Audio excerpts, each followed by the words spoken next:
Boom. Boom. Hello. Okay, I hope you have a nice long list of questions with short answers.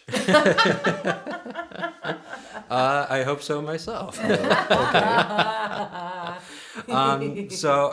Just for those who may be watching us, I am Jonathan Wilson. I'm a ABD student at the University of Iowa, music composition major, and also associate director of the Electronic Music Studios, which is headed by Lawrence Fritz.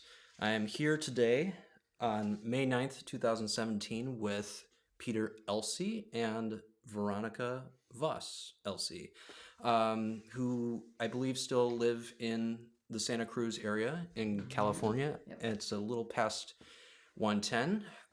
The goal today is to get a little bit more acquainted with Peter and Veronica and also learn a little bit more about the ongoing developments that happened in the electronic music studios.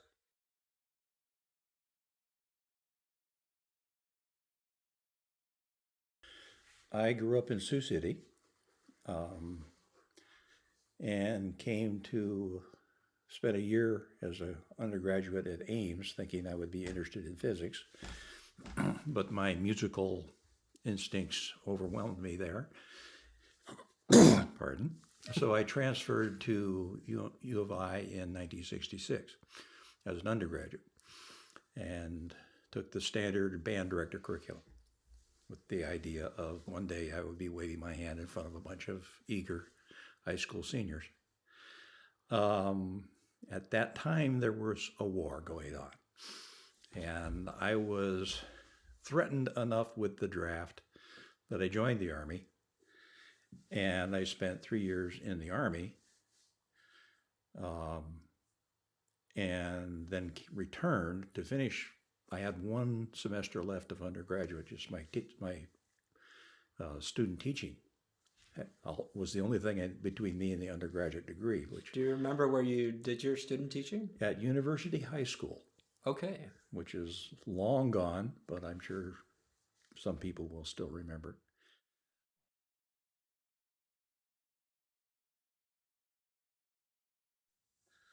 When I was an undergraduate in 66 through 69, a lot of my teachers were involved in the electronic music program.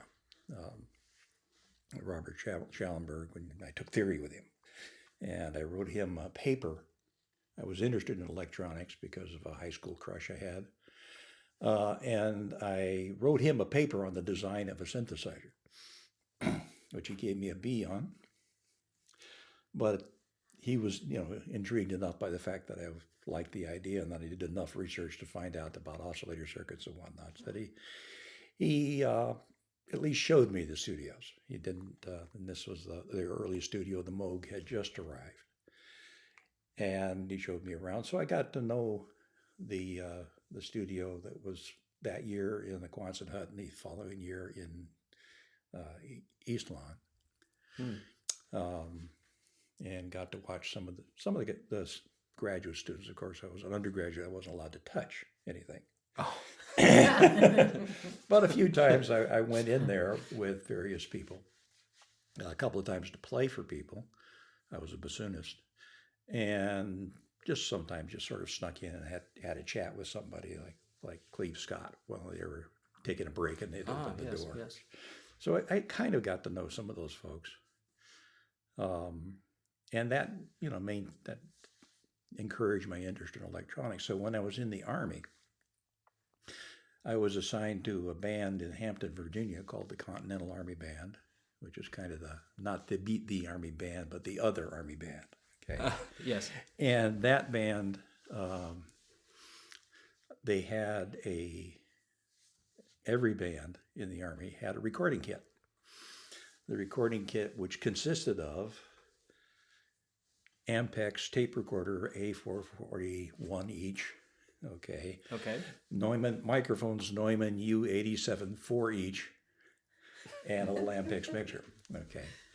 And I went to the Army Band, which was up in Arlington, to learn how to use this gear.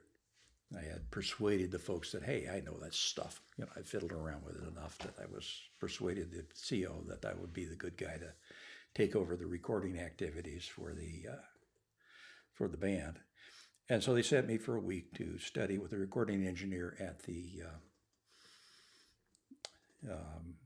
First Army, the Army Band in Arlington. And so I spent a week there working with that guy who was giving seminars to a whole lot of people like me who would just come in from various units and learn the basics of just field recording. Primarily, that's what the band was doing, not really studio. And what you could do with 4 U87s and 1 Ampex tape recorder, which is quite a lot, it turns out. And he gave me a very good basic background in PA as well as recording.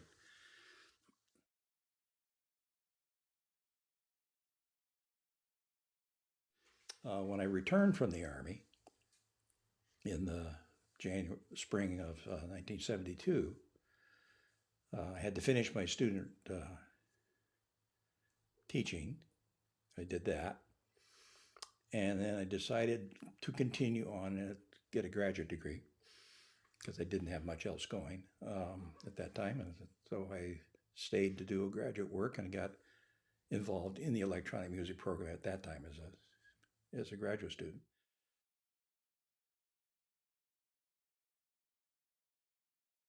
And that's when I met Peter. And I was a student in the regular program for 2 years and learned tons of things from Peter. Of course, he was a very inspirational and methodical teacher. And he saw to it that although he did not have the kind of understanding that I do and many of us in electronic music do, in which we really know the waveforms, we really know impedances and things like that, Peter had an intuitive connection with the studio that was about as good as a violinist has with their violin. Mm. And so with that, he made some really beautiful music. Moments of beautiful music here and there amongst long stretches of raw source material, of course. But he was good at editing and taught all the editing skills and all those basic music concrete skills that were the way it was done then.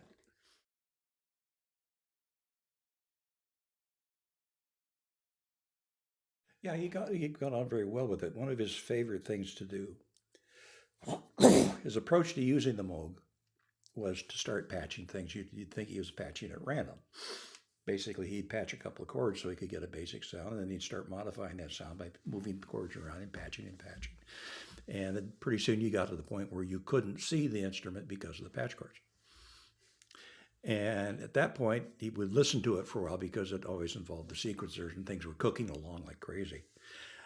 And then he'd start to look at it, and he'd listen to it for a while, and then he'd stare at it, and then he'd begin to remove patch chords. And his goal was to remove it in such a way that the sound did not shut off till he removed the last patch chord. Interesting. So very carefully disassembling these patches, which is a great way to learn what's going on in the patch.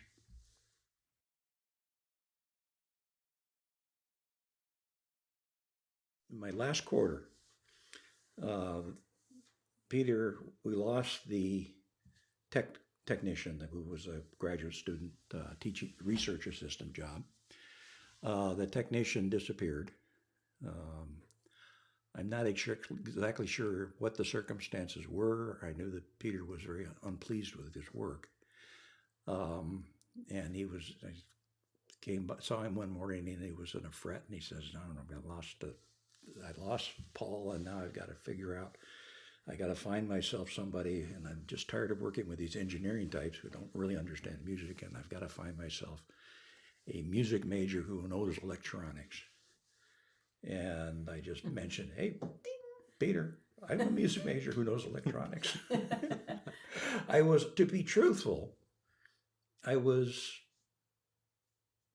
pushing the envelope a little bit on the electronics, because yes, I knew some electronics. I'd played with electronics. I'd read an electronics textbook once, but that's a long way from a double E degree.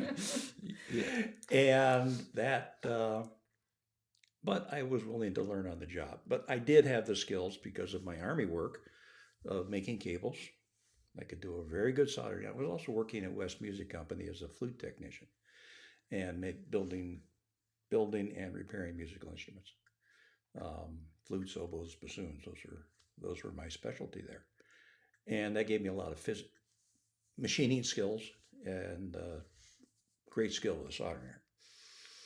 And so I was able to repair some of the standing issues in the studio very quickly. And frankly, most of the issues that come up in a studio of this sort are cables. Of course, the wires, they get tripped on, they get yanked, they get broken.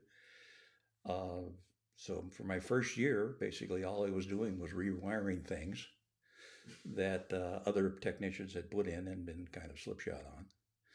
And when I got it done, the studio no longer hummed. And we had, I built patch cord racks that would hold the patch cords on a thing like a hat stand that were quite comfortable rather than they were hanging on the wall. Things you can buy that really don't do the job very well for what we need. The little things like that I could do because I was still working in the music repair shop. I could go over there and build a patch cord rack and they wouldn't care.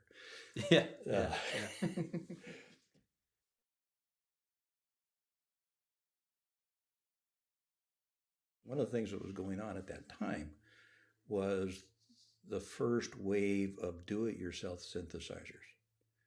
The synthesizer, as you well know, the synthesizer was pioneered by Bob Moog and Don Buchla and a few other people as commercial products. And people were buying them, putting them in studios. But the price of these machines was awesome. The Moog, even in 1972, a Moog price list listed an oscillator at $600. You could buy a Volkswagen for $600, a brand new Volkswagen. Wow, that's quite a comparison. When I think about it, because I can't really, because thinking back to prior to the inflation in the 1970s, it's hard for me to really understand at times unless I go to like an inflation calculator and put in that price. Those prices, it's hard to make those comparisons. When you're comparing it with those days, just add a zero. Well, I guess nowadays pretty much that is true, I guess.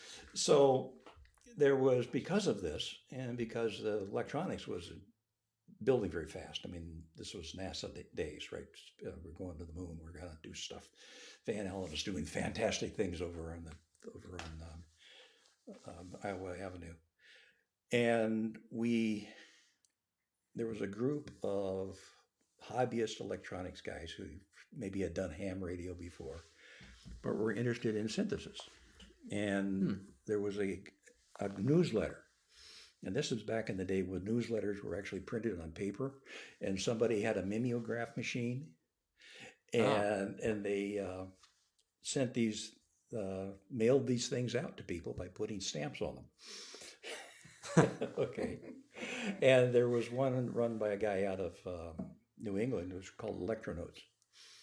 And Electronotes was full of schematics, tips, things how to build, and most importantly, ads for people who were selling kits to build your own modules that were 1/10 the price of what the Moog system was. So I got it in my head very quickly that building a synthesizer was something that I really needed to do. In fact, I decided at that time that instead of going into the doctoral program, which frankly I didn't find very interesting because I'm not a pencil and paper composer. I'm only audio. And I'm certainly not a theoretician. I'm just, tone rows, no, not my thing. And I said, I look at the amount of money that it would cost to get a PhD versus the amount of money it would cost to build the synthesizer. The synthesizer would be a better deal. So you went with the synthesizers. So since I had an office there in the music building, I was given an office to work as the technician's office, which you notice in this plant you don't have, which is I find disturbing. Yeah, it's a little interesting how that works for us. Yeah. But I mean, the other technician, Carlos Toro, does have an office shared with other TAs in composition slash theory, Yeah. but he's never used it. I mean, we've always, found the studio's our own kind of little office in itself. Well, you need to have a workshop in a room like this where you can have a horrible mess that you come back to every day and fix things and build things, and that the general students don't have access to. It's just a vital part of the program because you've got to keep it going. Yes, we do. And it's a messy process. It's even a dangerous process sometimes. So you don't Yes, want to, I've noticed that myself. yeah, right. I once set fire. We used to have that Macintosh amplifier. We used to have two of them. Okay, I set fire to one once. Oh.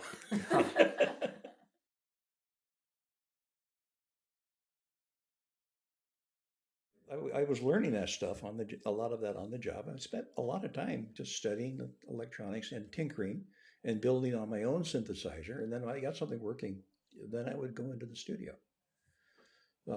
My crowning achievement was a set of sequencers, 16 by 4 sequencers. The original design came from Tom Mintner, who had built one. And he had actually designed it and sent it off to Electronotes and had it published there. And it was a very simple design based on discrete logic chips. Well, nothing based on discrete logic is really simple, but it was not as complex as a computer. Okay, I see. Yeah. It was about as complex as, say, an adding machine. But there's probably 25 chips in it. A lot of wiring, though, because of all those knobs and all those switches and jacks. And I built myself a couple of those according to Tom's plans. And then I built Tom a set. He wanted his own. And then I finally got funding to build one for the studio. So I built at least 5 of those. Oh, I built a couple more because I had, there was another student here named Michael Babcock who also felt that he should have a synthesizer of his own, but he did not have the skills to build it. And so he made a deal with me that if I built him one, he would buy the parts for mine. So everything we ordered 2 of. And he paid for most of the parts in my synthesizer because he put it, we just got 2. We got EMU modules, submodules for a lot of the parts, which are themselves fairly pricey, but very, very high quality. And so Michael helped me finance that deal. And Peter was perfectly happy with me sitting there building synthesizers in the lab because, hey, it was electronic music, right? And he didn't care that I was, doing deals and getting things in there. I wasn't making any profit. I was learning on the job. Right. Which I'm sure, continued on, Continued on.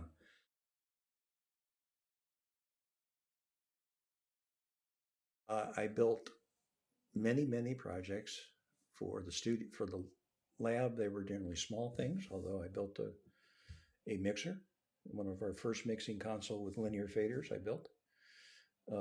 I built a computer interface, our first computer interface that actually worked. You make reference in one of your web pages to Don Hall's computer interface. Yes. Which was cool, but what it really was an oscilloscope output on a PDP-8 that they had over in the physics building. So you had to pick up the ARP and take it over there and plug it in. Okay. And so it wasn't so much that he built it. I mean, I guess he built it because even oscilloscope outputs were a new thing in computers. So it was drawing and it was using just elementary graphics is what it was used for most of the time. But he figured out a way to connect it up to a synthesizer and control the synthesizer. But it's one channel. You could play a tune on it. And what I did is I built a 16-channel board, 16 control voltage coming out of an old Ohio Scientific's personal computer, which was sort of a clone of the Apple II. Okay. or imitation Apple II, something like that. It was cheaper, so we were able to buy it. We couldn't afford an Apple II. The budget wouldn't go to an Apple II, but we could get the Ohio Scientific one. It's a few $100s cheaper. And I built a lot of little things like that. And of course, the studios themselves required ongoing maintenance, so I learned how to repair everything. And if you look inside the Moog, you will find modifications that I made. Yeah, there's an oscillator that I recall that you did a little tweaking with. Well, I didn't tweak it. I completely replaced it with an EMU oscillator. Peter wanted a pure sine wave. And one thing the Moogs do not do is pure sine wave. Yes, we've noticed that because we did an experiment recording. It was last year, actually. Joe Norman and we did some recording comparing a sine wave or cycle tilde object with what was supposed to be a sine wave from the Moog, and it's nothing like it. Yeah, it's nothing like it. No, yeah. All of the Moog waveforms have a big glitch in the middle because of the switching time of the transistor he uses on his waveform, which converts the sawtooth to a ramp, has to flip polarity in the middle to make it into a triangle, and that is very slow. So there's always just a little glitch right there, and that glitch continues on into the sine wave. And you can take that out, but it doesn't sound like a Moog anymore. Mm-hmm. Purity of sound is not what makes the Moog sound like it does. In fact, it's impurity. There is a lot of distortion in the amplifiers, particularly when they're changing gain. And so when you change the gain, when you've got your envelope generator fires, the amplifier goes on, the gain changes, you are throwing in many, many, many octaves of harmonic distortion on the attack. Bang. Okay? Yeah. So you're getting a very rich attack waveform. You're not getting that very bland bloop you get when you do that in max. It's a very rich, really marvelous sound. It's very percussive. And they're full of stuff like that. But Peter said, okay, somebody managed to blow up an oscillator. Okay. And we couldn't repair it. We couldn't get Moog to repair it at the time. In fact, that was right about the time the Moog was on the rocks. Okay, so we couldn't get Moog. He says, "Can you do something about this? We have a dead module, basically. We were left with the panel, but no working circuitry." So I took the circuit card out and I preserved it. I put it somewhere. It should be in your files. Oh yeah. Yeah, you should have a Moog 901 circuit card somewhere. Oh yes. Yeah, which is blown. There are various people who can repair that now. Because now they have the knowledge and know how to do it. Well, it's the parts are available, and it's not so much quirky. Not quirky anymore. It's pretty mainstream stuff. But I put an EMU oscillator in that because EMU had an oscillator that was so pure that NASA was using them. And Peter wanted that, and he used it a lot because what Peter wanted was modulation. But he wanted his modulation to be very clean. He wanted a pure sine wave as the modulator so that he was predictably generating really interesting and rich sounds from his other inputs on the other side. And there was the Bode modulator was his favorite toy. And mine too. It's a very difficult thing to duplicate unless you actually do that circuitry. Yeah, but now you can get it as a stomp box. Yes. So they should be everywhere. And that was the kind of thing I was doing in the studios. It was just tinkering here and there, building stuff. I also built stuff for Lowell for his laser system. Right. You interacted with him on a number of projects. I did. I also took his courses. I was in his art and technology course. I was in his recording course. And his summer recording course where he brought in engineer from, I cannot remember the name. It's the fellow who founded Gotham Audio and was a big recording engineer for Columbia. He came over from Germany, bringing a lot of interesting little toys with him. but he came in for a summer workshop and taught recording, engineering at a very high level. And I took that course 3 different summers because I got to sit in for free, of course. Other people were paying a lot of money to go to that course, but I got to sit in for free. That was a good benefit.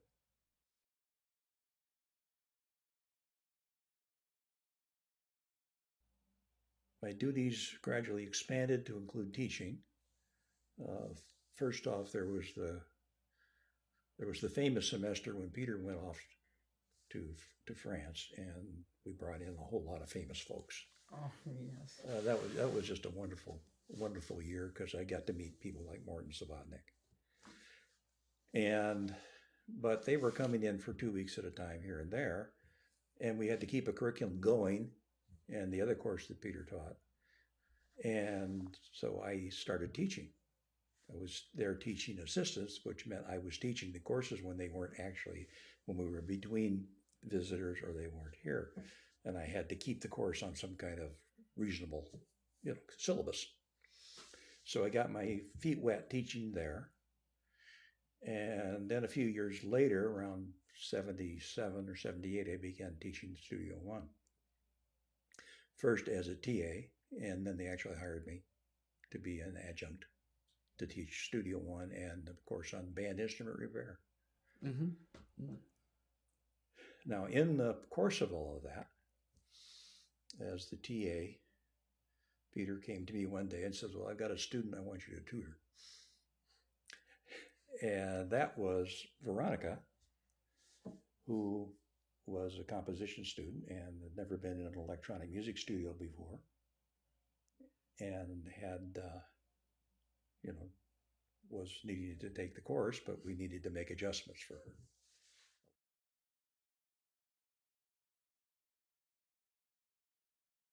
I came from Southern California, did my undergraduate at Occidental College, and I was primarily interested in composition, orchestral composition, and I was a violist. So I was in orchestra, things like that, and came here to graduate school. And I discovered that one of the requirements for composition major was to take a course in the electronic music studio. So I signed up and I waltzed upstairs and introduced myself to Peter Lewis and said, "Hi, just letting you know I'm going to be up here taking your course." And he went, "Ah, a blind girl, what do we do?" And I know, I'll pawn her off on the TA. And I met the TA and went, "Thank you very much." And so did my guide dog at the time.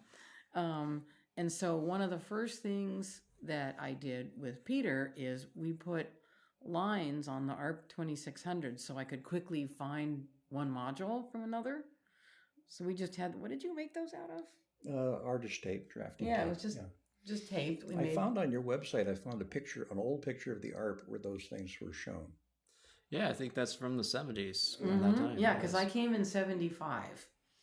And so we put the lines on the ARP 2600. We put some Braille labels on the tape recorders. Things that happened in class, like splicing tape. So I would then go in with Peter and he would show me how to splice the tape. And then a lot of things, you talked earlier about Peter Lewis's patching style. Most classes with Peter Lewis were, well, to do this, you patch this into this, and you patch this into that, and that goes in over here, and this goes. So I'd sit there for an hour and listen to patch chords go in. You really had to sit in the front row. You did. Was he perhaps soft spoken? You couldn't hear him as well? Well, no, that was just all he was doing. He's just saying here to here. Here to here, and this into that, and this into that. And so all I did was listen to the sound of patch chords going. So I'm like, well, this is exciting. And so then we would kind of deconstruct him and try to figure out what he was doing. And every once in a while, one of my favorite sessions in class, this was really famous at the time that Peter Lewis was really known for, was the chair. And he had this piece based on a squeaky chair that was in Studio One that got so much play, and everybody was trying to recreate it, and nobody could do what Peter Lewis could do with that chair. That is probably one of my fondest memories of him, is that stupid chair. Because it was beautiful music. It was gorgeous. It's probably in those archives somewhere, but I'd highly recommend it. So basically, Peter's job was to kind of help me with various things, and then I would go in and sign up for long sessions in the studio, and I was pretty good. I really didn't even have to run out and go bug him and say, "Wait, what did you do?" Once I was in there, and I even had one piece that I did in one day when I went in the studio at 8 in the morning, and I discovered something was busted, and everything was like half voltage. I mean, it was weird. And I decided the sounds were so good I wasn't going to tell Peter it was busted until I finished my piece. So I stood up a couple other dates and missed a picnic and stayed in there and worked. And finally, because I knew he'd fix it as soon as I reported it. But spent a lot of hours in there. And then by 1977, we actually had 2 marriages in the studio that summer. Because Tom Mintner, Lowell Cross's assistant, married another graduate student. And one time I actually got a bunch of people to come to one of our concerts by saying, "No, honest, we really do music up there." And because we'd had these 2 marriages in the one summer.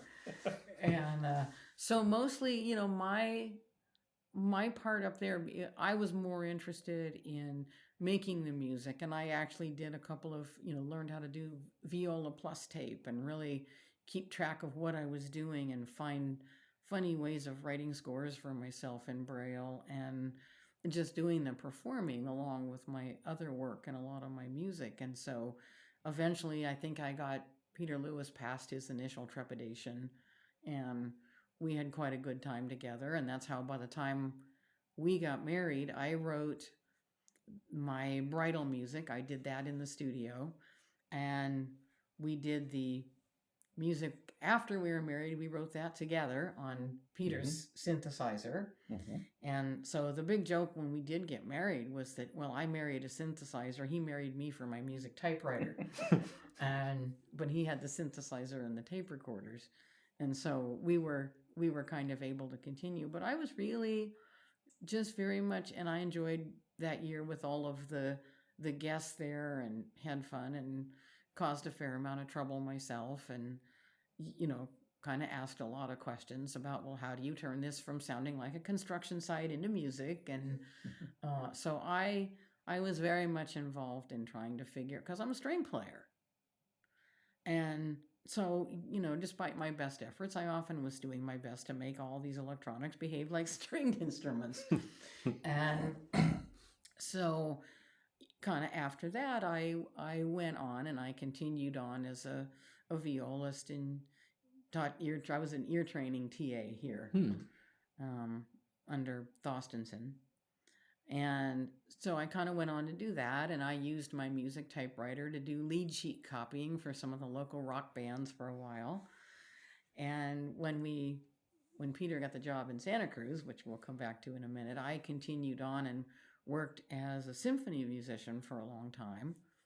And then after an accident put the kibosh on that, I went back to playing with Peter's studio again for a while, and kind of got back into recording and electronics. And pretty soon I had my own studio and was just doing my own music and trying to satisfy that musical need and the needs of my string player self. And so I then created the Guide Dog Glee Club, which I still play with, and am pretty much now just making music for my own, I'll sell things. For a while I did music for other companies and other people, and just whatever interesting things that I can grab. So I never, other than the ear training, I never really taught much in California, but went on to use the skills that I had picked up both in recording and musicality. And then Peter actually wrote all the software that I use in my studio now. We kind of design things together, and then he does the programming and all the soldering and all that stuff. So that's kind of where I ended up as a result of my time here. So I got my master's in 77, and I too thought I was going to go on a little bit further, and then they had I was going to go for the DMA, and then they kind of redesigned it so that it was a whole lot less composition and a whole lot more theory. And I went, no, I want the experience. I'm a composer. I didn't want to sit around and write papers about music. I wanted to make music. And so I did a lot of chamber music playing, and we both played in a little fun group we called FOP, Friends of Parson. And, so we'd go off and do concerts in Warrensburg, Missouri, and get toilet paper unrolled at us, and, that kind of stuff. And here we are almost 40 years later, still married. So. Peter did a good thing. Yep.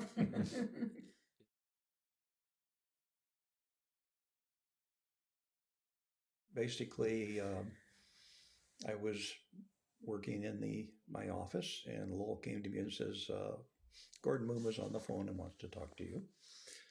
And I had not met Gordon at that time, and I was kind of surprised.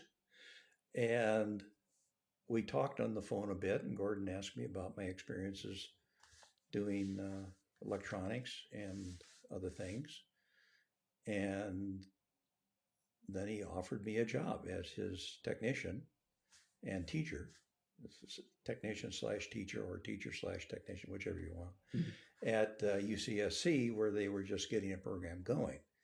They'd had a cooperative where students had just organized it on their own, and he had a technician there who was a volunteer, and finally got a job, went away, and he'd been looking around for somebody, and he just, being Gordon, he envisioned what he wanted and then started looking for it.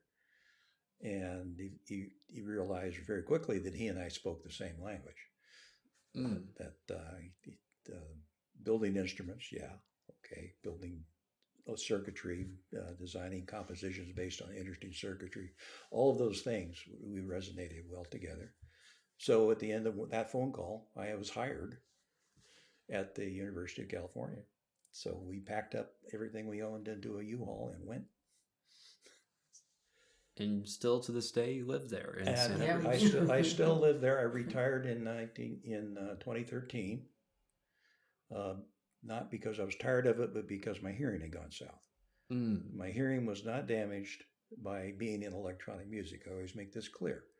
My hearing was damaged by my more ordinary career of being a bassoonist and contrabassoonist. I sat in front of too many trombone sections during too many performances of Shostakovich's Fifth Symphony. And that has made me deaf now. And so I had to retire from that job because students were giving me pieces that I couldn't hear all the notes in.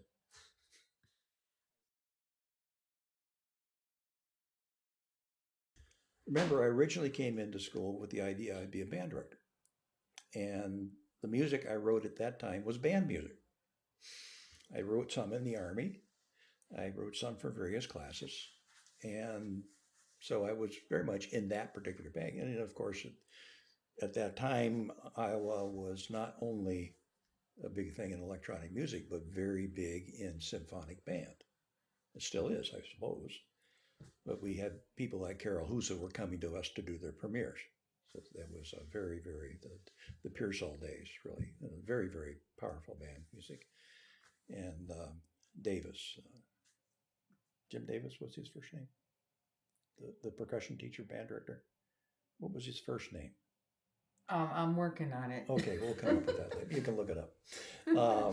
Anyway, we did fabulous arrangements and taught arranging. So I took courses as the undergraduate, as the graduate student before in addition to working with Peter, I worked with those folks in doing band music.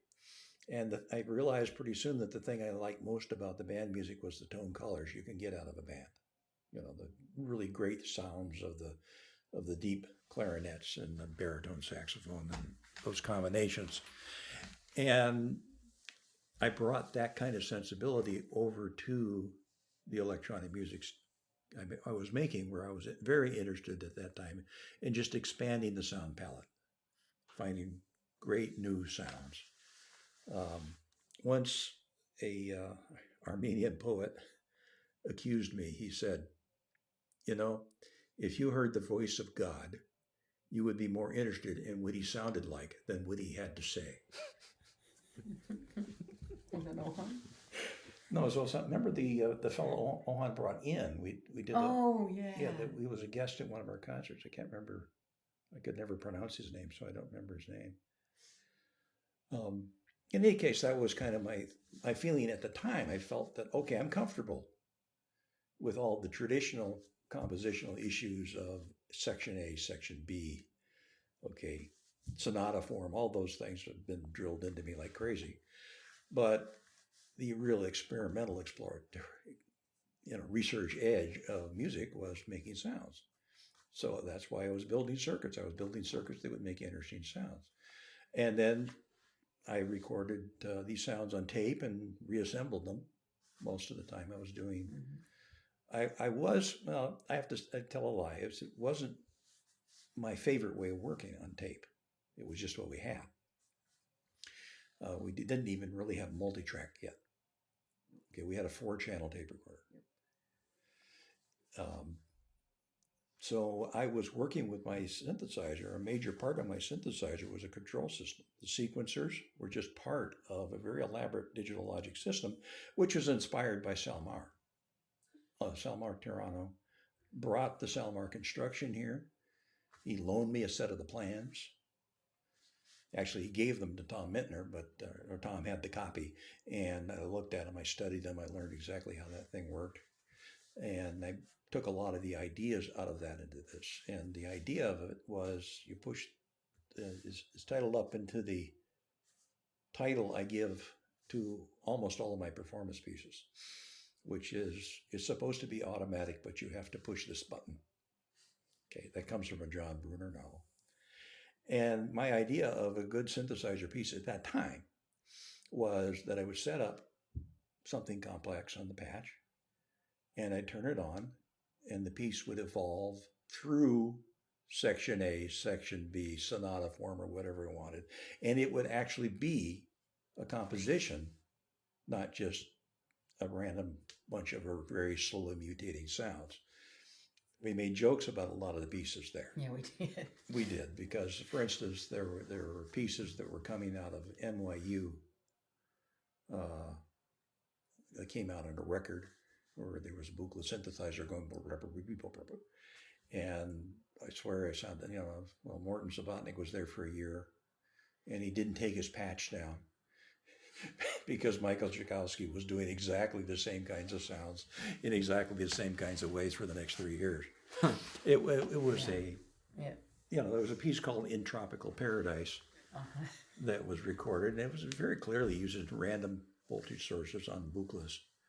And basically it just sounds sweeping in and out and interesting, transcendency even, and there's a whole genre based on that, but it never went anywhere.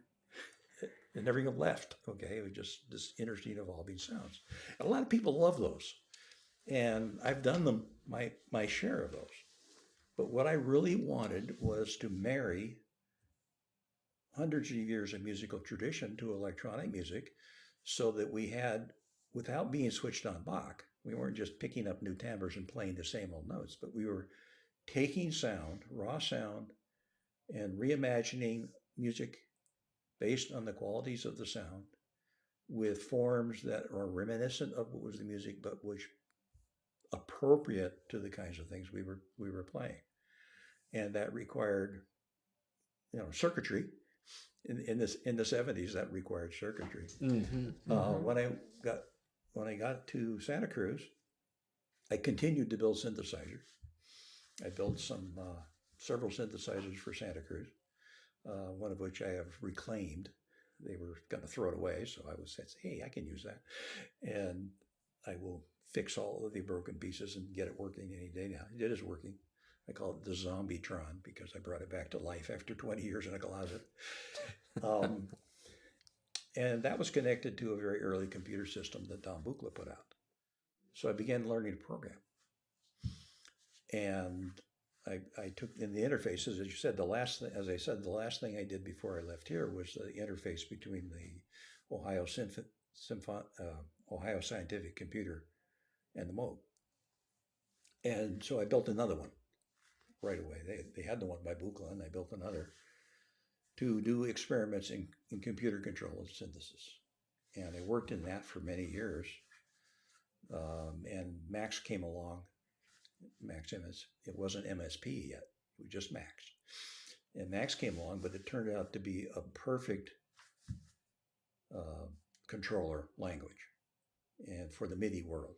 And invested in MIDI synthesizers, the DX7s and things of that sort that were very programmable, could be controlled in a very detailed way if you knew how to write the software and knew the internal codes, the system exclusive codes that would make them do what you do. So I spent half the 80s and half the 90s doing that. And then when MSP happened, and I should own up to the fact that I am a sometime employee of Cycling 74, in that one of my students was first hired to write the manual for the very first release. And then in recent years, I began writing for them myself. So I've written a lot of the tutorials that are distributed with the program.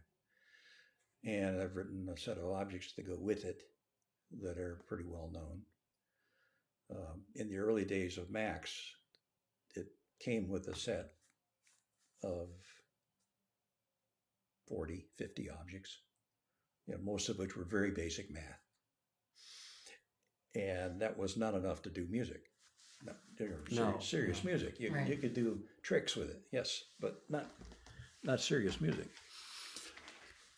So I developed, I had been programming in Lisp, so I developed a whole set of objects that would do Lisp-y kinds of things. I didn't try to make Lisp work in Max. I took the core of what was useful and made Max objects work, most of them working with lists. And they became a set of objects called L objects, which are still in circulation, are still very popular. Are you still creating more of these objects? Well, in the last few years, as my job got more and more complicated, because I was go from being one technician to having a studio complex of 5 studios, to going to having an entire music building, to going to have 2 buildings that I had to deal with. My life has become much more complex, and it was all I could do to keep up with the system upgrades. So all I've been able to do for a decade or more is upgrade them to match the latest 64-bit system. And I'm very tardy on that, to tell you the truth. But they're out there now. I've got that. And I just finished redoing all of the help files that go with them, because there's 128 of them. That's 128 help files I had to revise for the new look, which happened in System 7. I'm sure you're aware about Max 7. Yes. And David and I have words about that. I heard a few of them. Yeah. David lives in Santa Cruz. Yeah. David Ziccarelli we're talking about. He lives in Santa Cruz. We've communicated from time to time and talked. We run into each other, random places. But it's a very, very powerful language now. And another aspect of my work at Iowa was working with Lowell on the laser, right? And I built a lot of circuitry for Lowell to power the laser. I didn't actually touch the laser myself. That was Lowell's job, or either Tom or Steve. But what I did is I built front ends for it. I built the front end for the installation that he did in the Shed Aquarium, or not the Shed Aquarium, next door to the Adler Planetarium. I built a keyboard used for a performance of Scriabin's Performance of Fire, and other little odds and ends. As I built these circuits, I was the guy in the building circuits. So if you wanted circuits, come to me, I'll build you one, right? So a lot of things happened, but then when I went to Santa Cruz, there was no way we were going to do lasers there. I looked into it and said, whoa, there's no budget for this. So I put that whole thing and just went to a halt for 2 decades.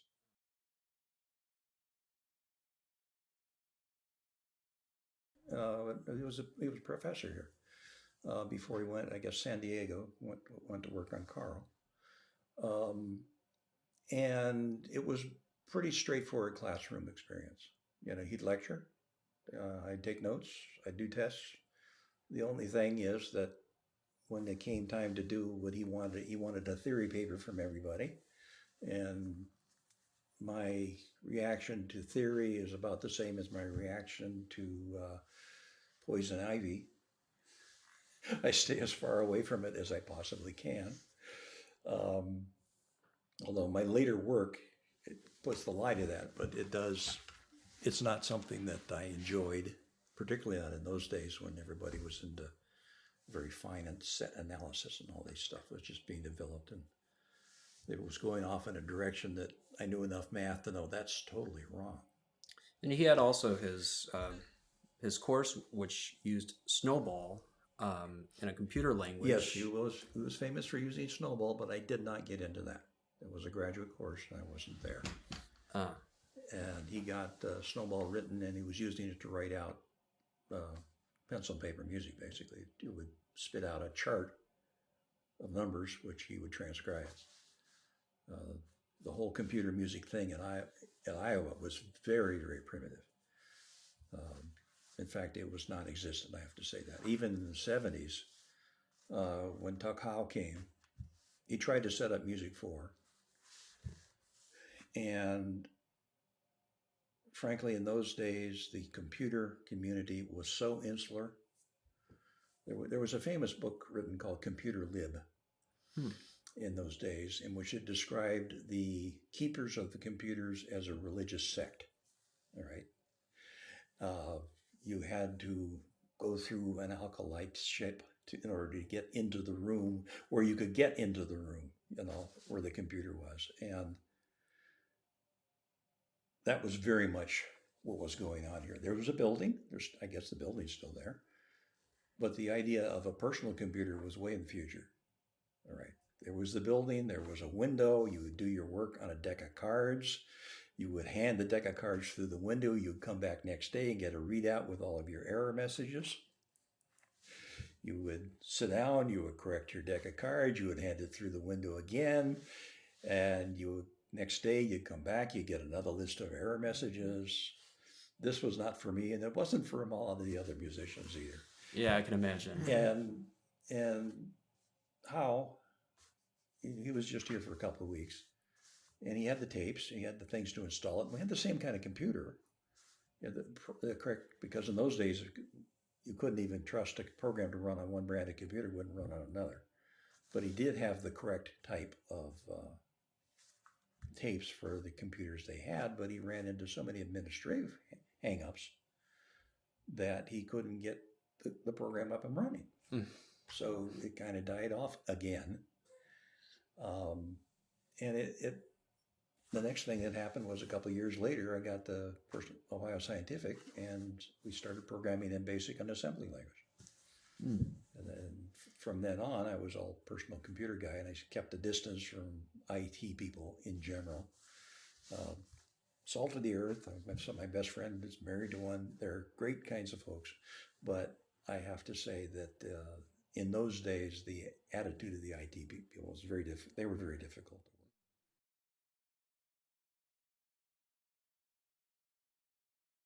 His death came as a shock to us.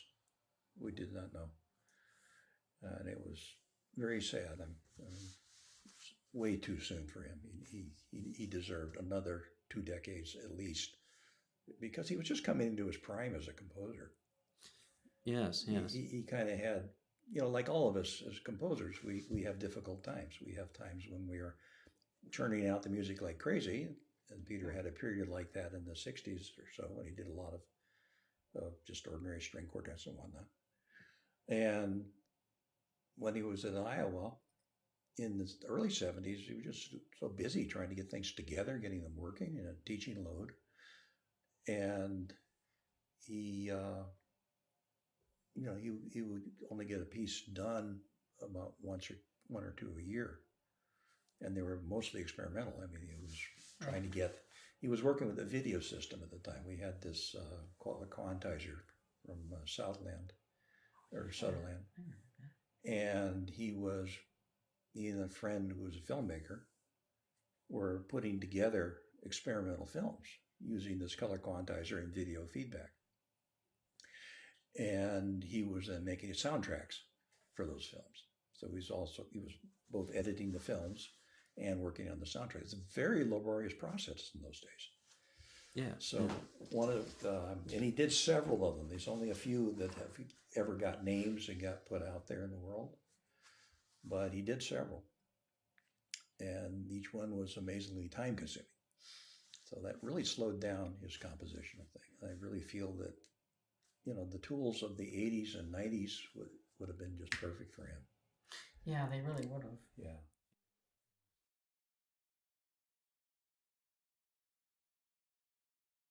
Lowell's a very interesting guy. Oh, yeah. To understand Lowell, you have to realize that he always wore a white lab coat. This is a music department, right? We're all pretty laid back.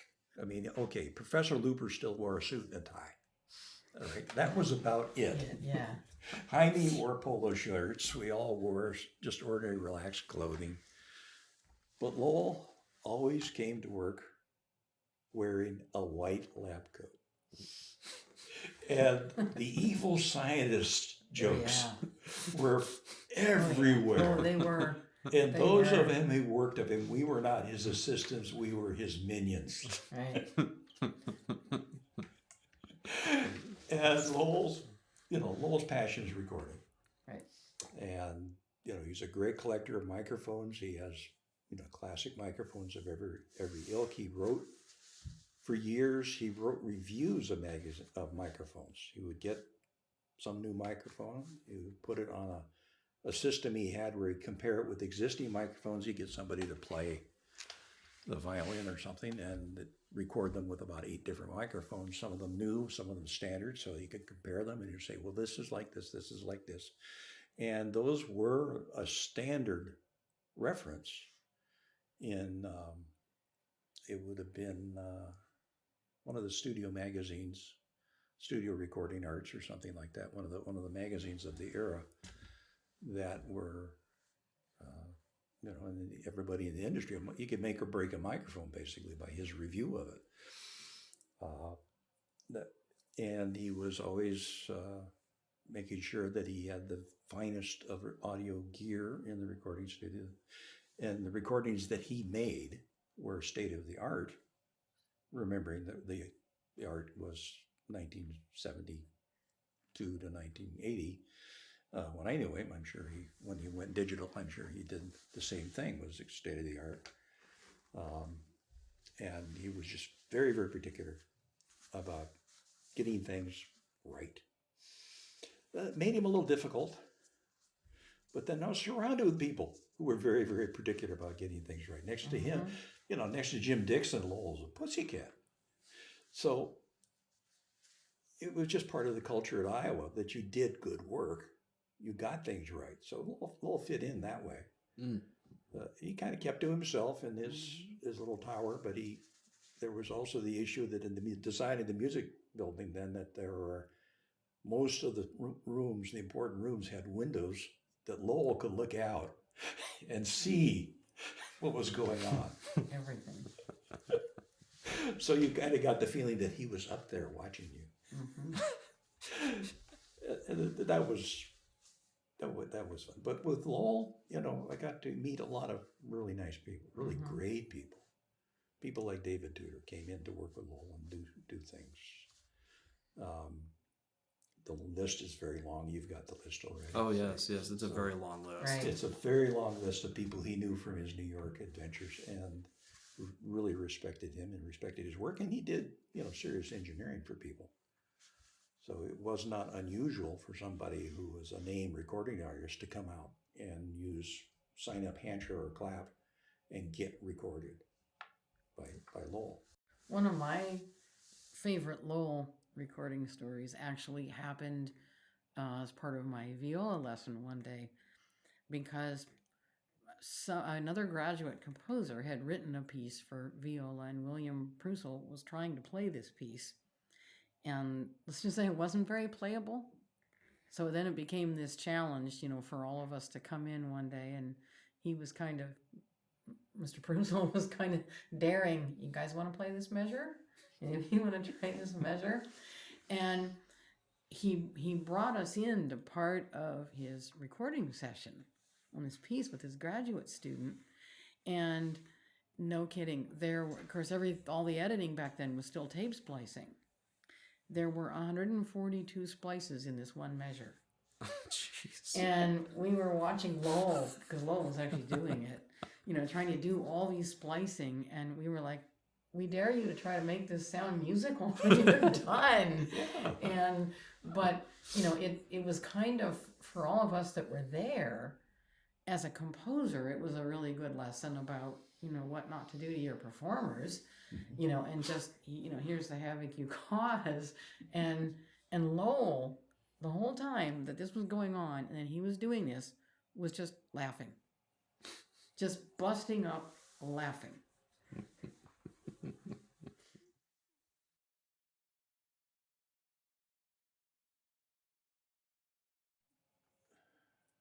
Particularly Dick Hervig's support was very key to the electronic music program too, because of course there's organs that have to be bought and built, and there's pianos that have to be restored, and there's thousands of other things that the music budget has got to be spent on. So getting in, you want to spend how much money on a microphone? We could buy 2 more fiddles for that. And so those kind of arguments went on all the time. Oh, yeah. And so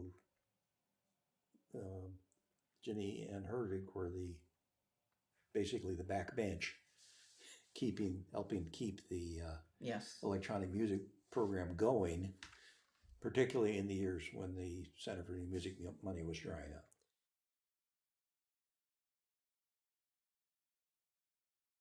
It was scrounge.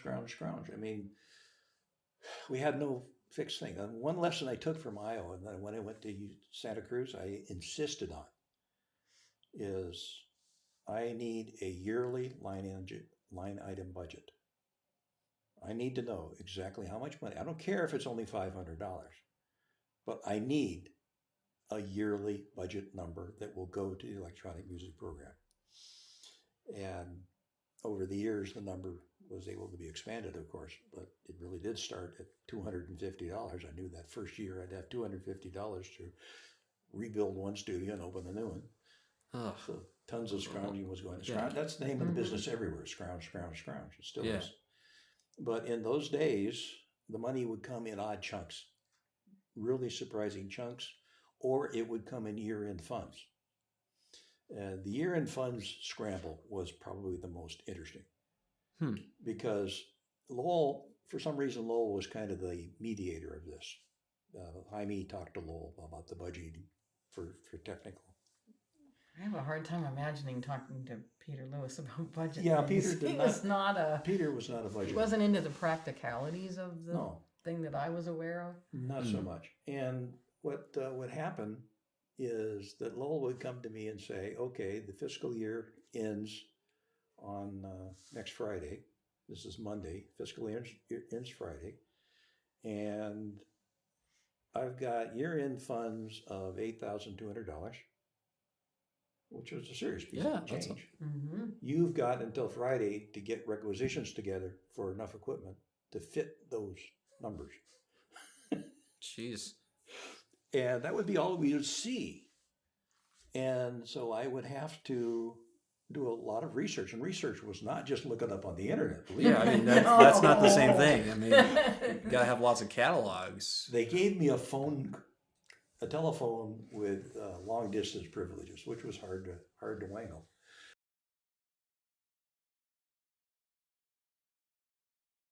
Our main supplier for gear was in Minneapolis. And Lowell's main suppliers were in New York.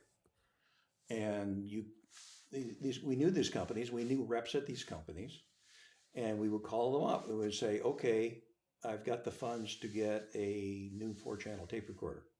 There goes your $8,000 right there. And so I'm haggling and I'm talking to him. I've got to get competitive bids. I can't just pick one. I have to look at least three. So I go and I call up another guy, a guy in St. Louis and a guy in Denver. And these people would all give me, okay, I can sell you the Scully 284 for, 6,700 if you don't mind that it was used and has been in the kitchen of a restaurant. Actually, I took that one because it wasn't 6,000. It was less than $2,000, and it turned out that all I had to do was clean the grease out of it, and it became a beautiful instrument because it hadn't done anything in that restaurant. It had just been in the kitchen. They set it up to play music, and then they never did. The heads weren't even worn. But it didn't come in a case. I had to build the case.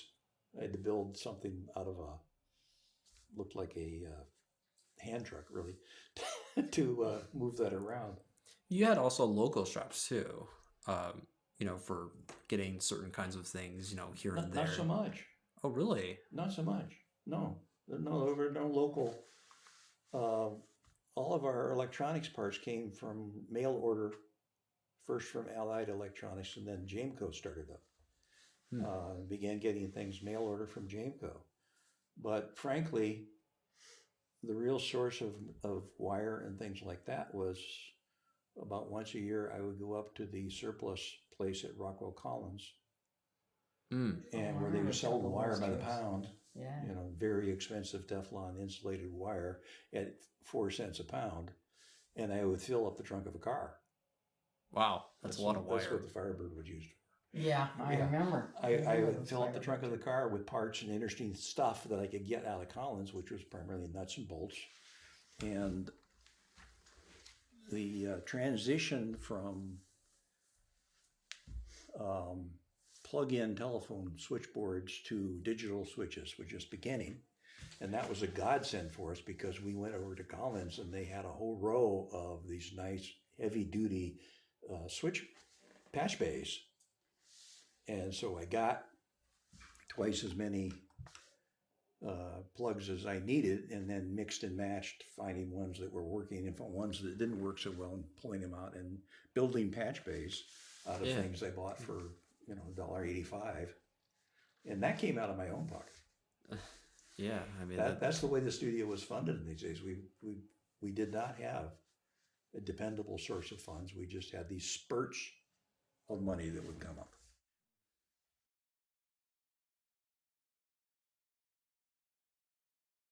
Yep. The concerts we did, there was a wide range of what we would do.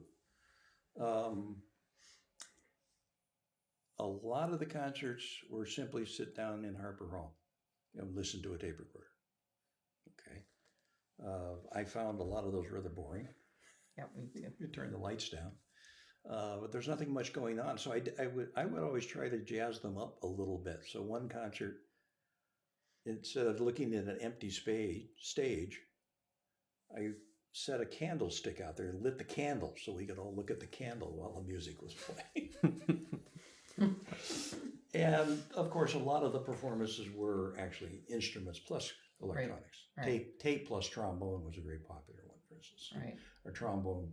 Would you still say that there were more pieces for just tape than... Tape was the majority of it. Tape plus instrument would have been the majority. And then tape alone would have been in second place. And then live performance with electronics, which was mostly me, occasionally Tom Mittner, would be in third place. Mm.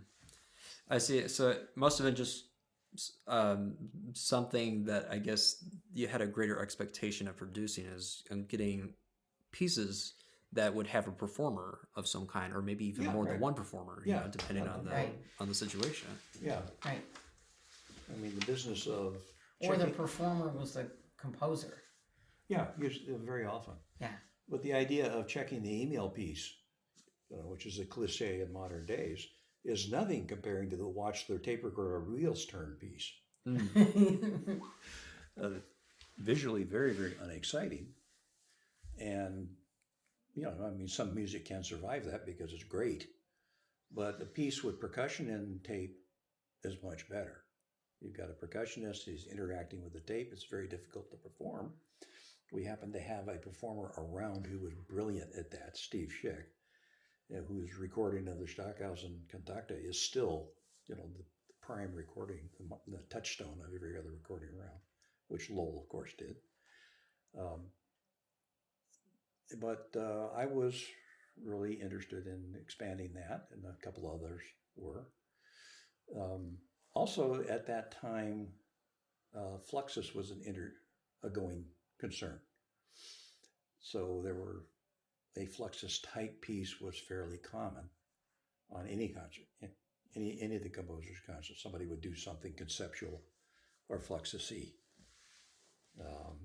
I remember that when I was building my synthesizer, the first thing I built was the cabinet, and then I put plates into it. I put all the panel pieces in there that I would later attach electronics to. And when it came time to put the final panel in place, it just turned out that there was a concert that night. So I sat down in front of the audience with this blank synthesizer panel, and they were very impressive. They were two big units like this. They're like the Salmar, very much like the Salmar, but just flat aluminum. Yeah. And there was one hole where one plate went. And my piece was to put the plate up, mark where the holes were going to go, take a power drill, drill the holes, and then take a tap and tap the screws, and then screw the plate into place. That was the Fluxus piece. Huh. We did the piece called The Tower of Babbitt. This was not while Mr. Babbitt was visiting the campus. No, that was a decade ago. Yeah, we had one student was up on a ladder reading random pages of Babbitt's writings, and we had 6 different musicians around him with different instruments playing from 6 different Babbitt pieces all at once, all together. Mm-hmm. I'm just trying to imagine this myself. How this would be rehearsed and how you would get all this synchronized. The bridge. Oh yeah, I would like to do all kinds of impromptu things. One of the things I did is, there was the nice bridge across the river behind the music building, which was built with the music building, a nice resonant railing. Yep. And so one afternoon, we had 4:00 Friday concerts as part of the regular series of things that students, you could get on the 4:00 and play anything. I mean, you get a trombone player, then a gamba player, all of these things would happen. And so then at the end of one of them, I invited everybody outside for a piece of electronic music. And we went out where the bridge, where I had 5 percussionists lined up to play the railing, and I had the railing connected to a sound system and an audio processing gear. So where was the electrical plug there? I mean, because you would have to find some place in fact, it was a plug outside of the music building, hidden behind a shrub where they could plug in their grass trimmers and whatnot.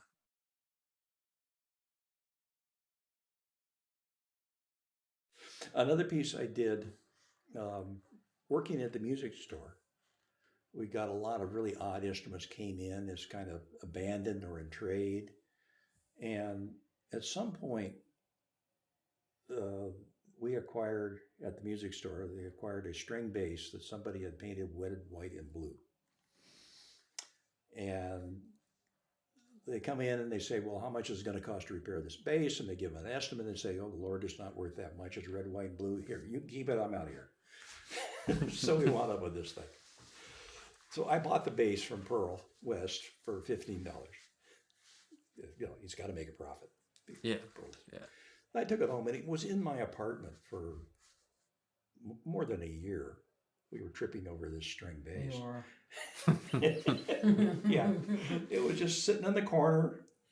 It didn't have a bridge, didn't have strings even. It was just this beat up old string bass. But one day for a concert, we did a concert in 1061, which is the band room, and it had band orchestra room, and it had bleacher seating you could pull out. So the audience would sit on the bleachers, we'd sit down there. We did a lot of percussion, heavy pieces there. It's like your choral room that you showed the other day. Yeah, or the opera room. It's very much like that upper room. Okay. But it also had a room off to the side that was percussion storage room, which had a big glass window. And another thing we had around at that time was a lot of video systems, very primitive video systems, the kind that worked on half-inch tape before cassettes. And we had some cameras. We had some cameras and monitors that Lowell's minions would wheel out for classes because video teaching was a thing. And so what he did was we set up a camera in the percussion room, the storage room, and I was sitting outside of it I got an audio feed from inside that storage room and a camera feed from inside the storage room. So you could see what was on the television. By television, you could see what was going on in there. And 4 people walked in, first playing the funeral march, carrying the bass on their shoulders like you'd carry a coffin, into this percussion room, storage room. And then they fired up a bunch of power tools, drills, saws, routers, all these things that made these, intense screaming sounds.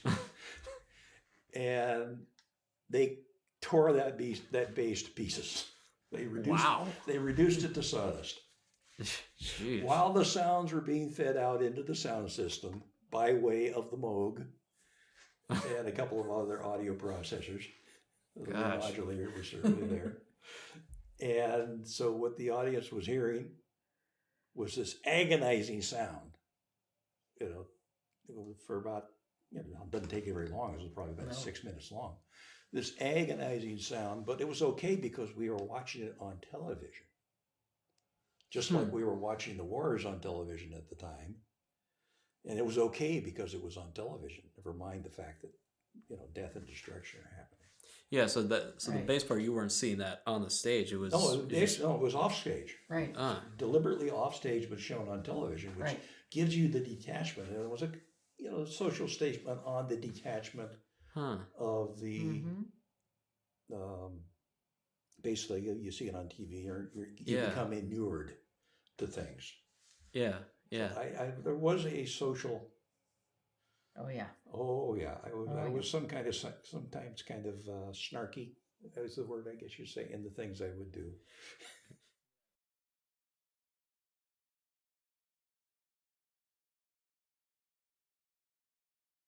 I did a lot of that in California, not so much here. Yeah, I don't remember much here.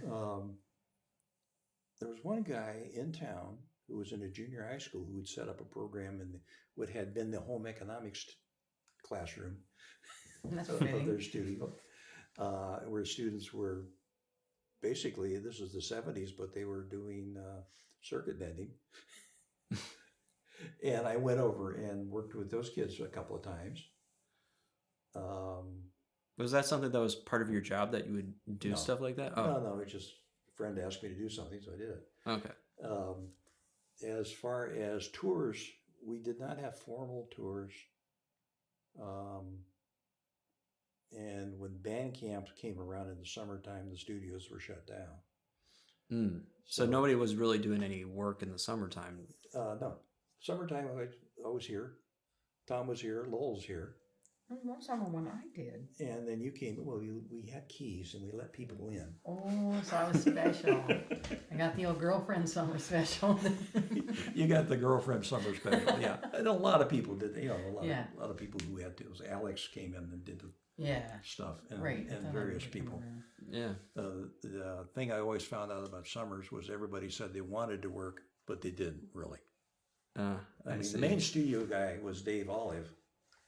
Oh yes, and he actually visited here just this past September. And the thing about Dave is he wasn't really a student. He was just good at talking his way into stuff. But I really like Dave, like working with him. So.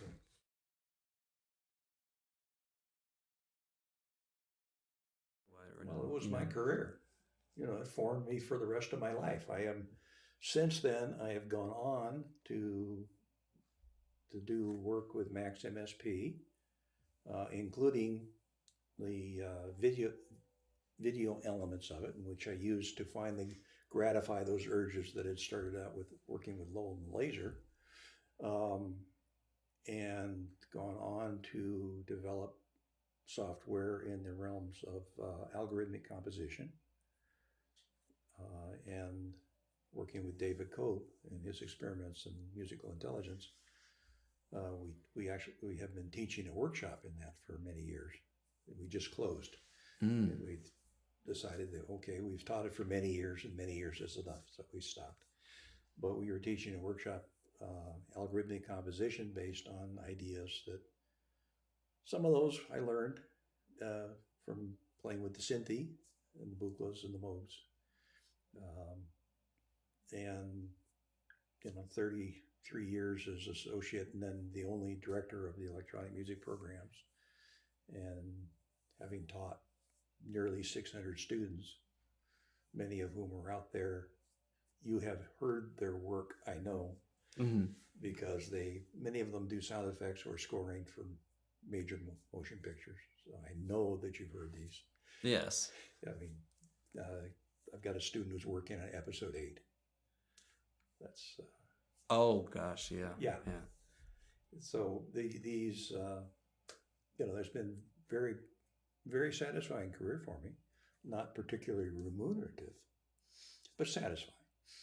And I've got a chance to meet and learn, to work with a lot of really fine people. I worked with Morton Subotnick at Santa Cruz several times after I was there. We premiered Until Spring, for instance, together.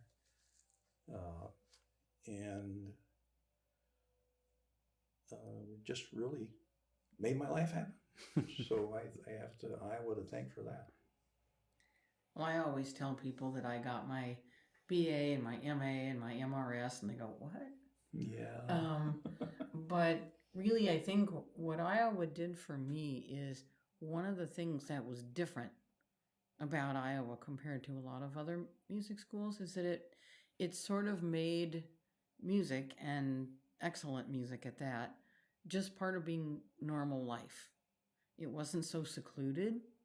It was out there. You got the confidence, you got to play, you got to experiment, and it didn't have that stifled thing that so many music places did. And Iowa really, for me, it really solidified me as a composer because I got to actually do that. And there were so many opportunities to perform and such easy access to good performers all the time.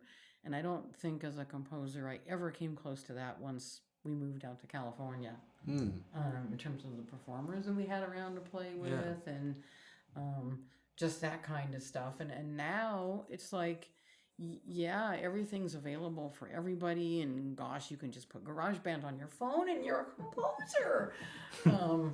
But there were no degrees, there were no excellence, there was nothing new. And it was really fun to be here at a time when stuff really was new and different, and everybody wasn't doing the same thing.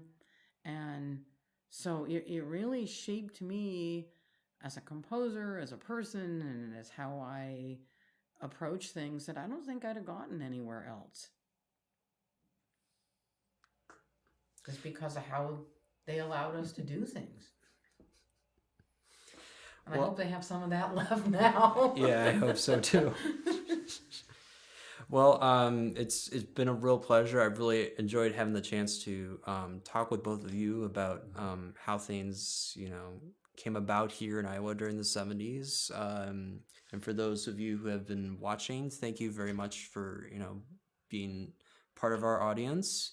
And I just wish for the best for you guys. And again, thank you very much for being a part of this. It's a pleasure. You're welcome.